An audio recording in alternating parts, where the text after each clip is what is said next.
Hi, we're going to discuss about infectious respiratory diseases.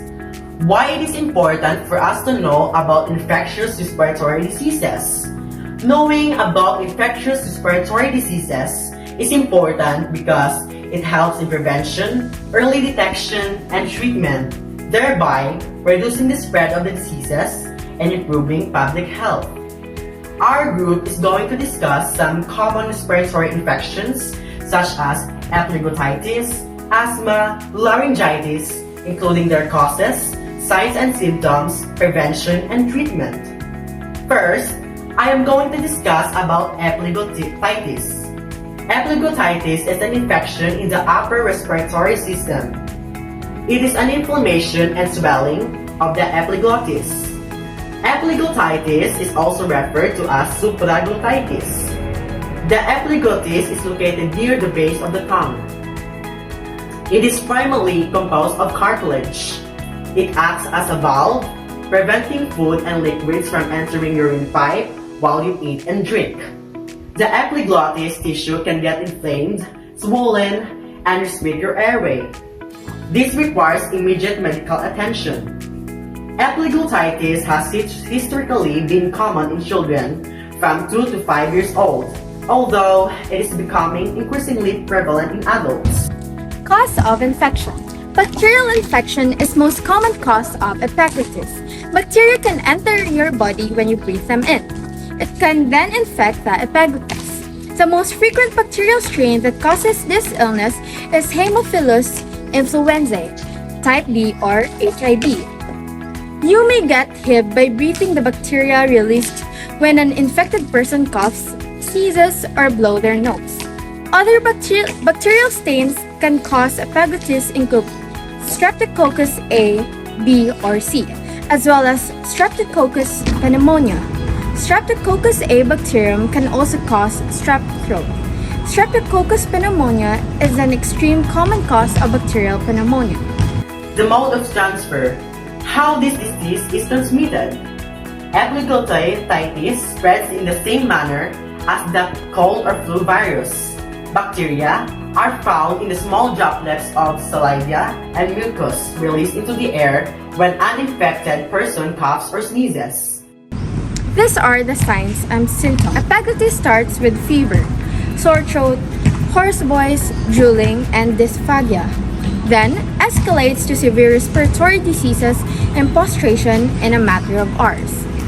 If you have epiglottis, you are also irritable, restless, having difficulty and pain in swallowing. What to do if you have epiglottitis? Epiglottitis needs quick treatment, especially in children. Epiglottitis needs to be treated in the hospital so the person's breathing can be monitored.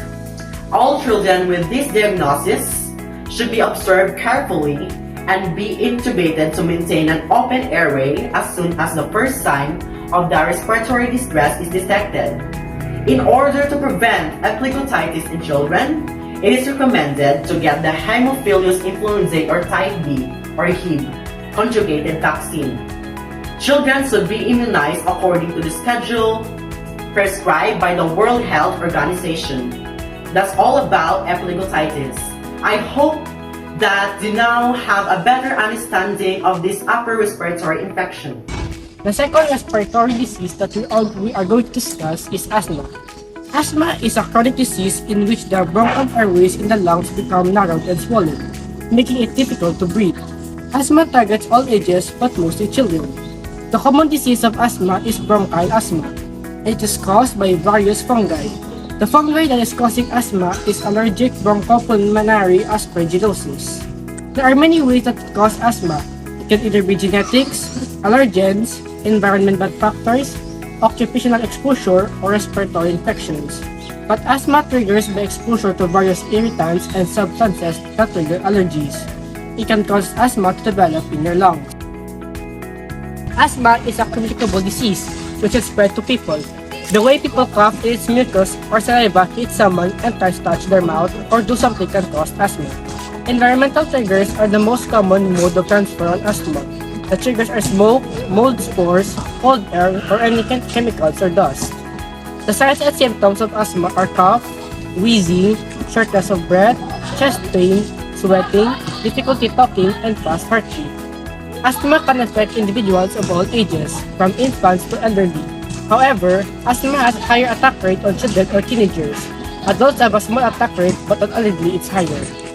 The medical treatment for asthma is to drink plenty of water, take your medical prescriptions, and do a bit of breathing exercises. Don't panic too much when you have asthma since you have a short breath and fast heartbeat. Try relaxing and get some plenty of rest.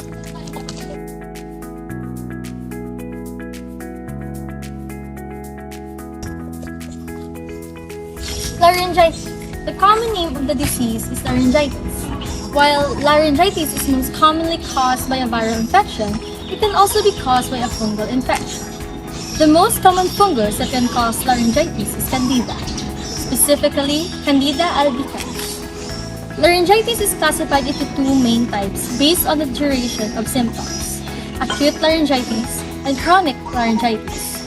Acute laryngitis has an abrupt onset and is self-limiting, typically clearing within 3 to 5 days. Chronic laryngitis may be defined as lasting greater than 3 weeks.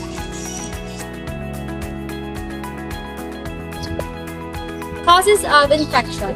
Laryngitis is commonly caused by a viral infection, overuse or strain on vocal cords, and bacterial infections. Chronic laryngitis can be caused by acid reflux, bacterial or fungal infections, paralysis of vocal cords, and frequent sinus infections. Laryngitis is not typically a contagious condition. It is usually the result of a virus or overuse of the voice. Signs and symptoms. Symptoms of laryngitis include a low, hoarse voice, difficulty speaking, sore throat, mild fever, and an irritating cough. Laryngitis can affect people of all ages. Most adults develop the condition once every couple of years. If laryngitis is present longer than 3 weeks, it's considered chronic. Home remedies for laryngitis include resting the voice, gargling warm salt water, using humidifier, and consuming foods such as garlic and ginger. Medical treatments for laryngitis involve treating the underlying cause. For bacterial infections, antibiotics and penicillin and erythromycin may be prescribed. For inflammation, corticosteroids like prednisolone, and dexamethasone may be used. Now, let's talk about the measles virus. The common name of this disease is rubeola. The measles virus is the cause of the disease because fungi do not cause the measles. Within the family of Paramyxoviridae, the measles virus is classified under the genus Morbillivirus. It is a single-stranded RNA virus with negative sense. When an infected person coughs or sneezes, respiratory droplets are the main way that the measles virus spread. Additionally, direct contact with an infected person's nasal or throat secretions might spread it. For up to 2 hours, the virus can still spread through the air or on surfaces. Respiratory droplets are the primary means of transmission for the measles virus. A person who is infected releases virus-containing droplets into the air when they cough or sneeze. Those in the vicinity may inhale these droplets and become infected. Now, after talking about its mode of transfer, here are some signs and symptoms that we're going to talk about and tackle in measles. Now, fever, coughing, and runny nose, and a rash that starts on the face are some symptoms of measles. It can lead to problems including pneumonia and encephalitis, and it is transmitted by respiratory droplets.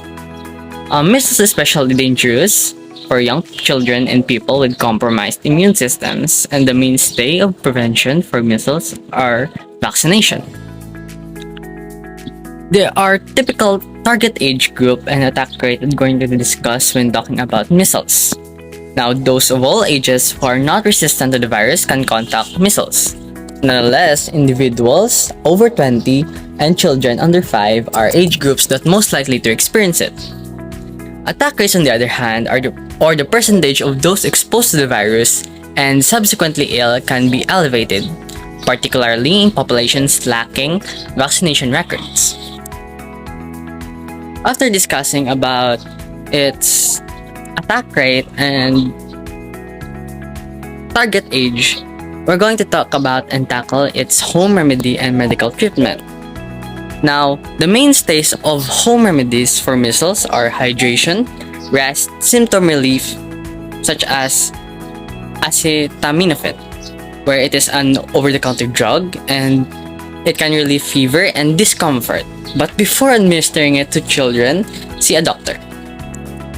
Now, in order to prevent problems, medical treatment consists of supported care and occasionally vitamin supplementation, and hospitalization may be necessary for complications including pneumonia or encephalitis. Chickenpox. The common name of this disease is varicella. The varicella zoster virus is the virus that causes chickenpox. It is not caused by a fungus. It is a member of the herpes virus group.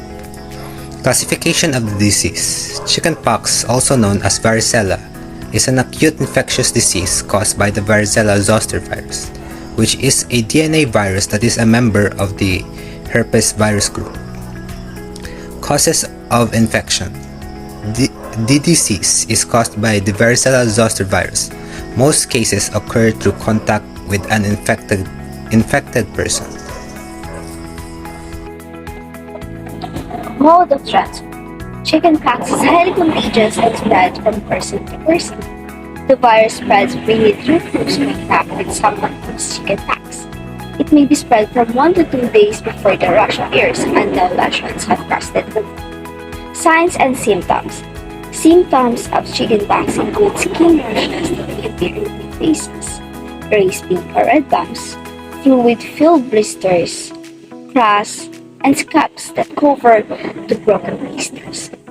Other symptoms include fever, loss of appetites, headache, tiredness, and a general feeling of being unwell.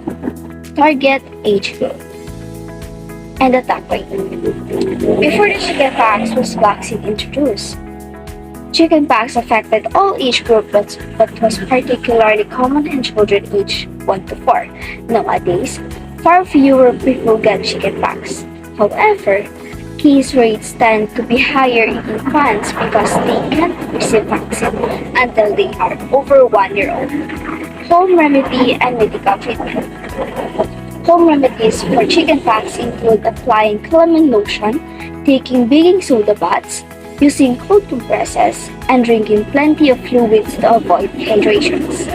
Medical treatments may include over-the-counter pain medication, antiviral medication, and in some cases, antihistamines. Please consult with the healthcare provider before starting any treatment.